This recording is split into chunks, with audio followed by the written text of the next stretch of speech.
I'm on vacation in Colorado. I went walking around this neat town that I'm in, and I came across this old antique lawnmower that's a part of this man's yard art. The interesting thing about it is it's a water-cooled one-cylinder engine with a radiator on top. And there's the pulley and fan. This thing's very, very old. It's a real type lawnmower, and it's called a Coldwell Cub out of Newburgh, New York.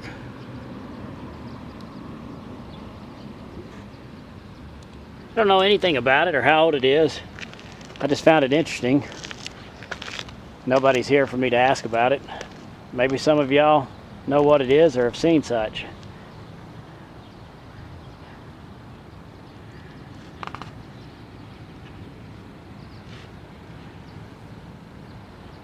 God only knows what it weighs or how old it is. It's pretty neat.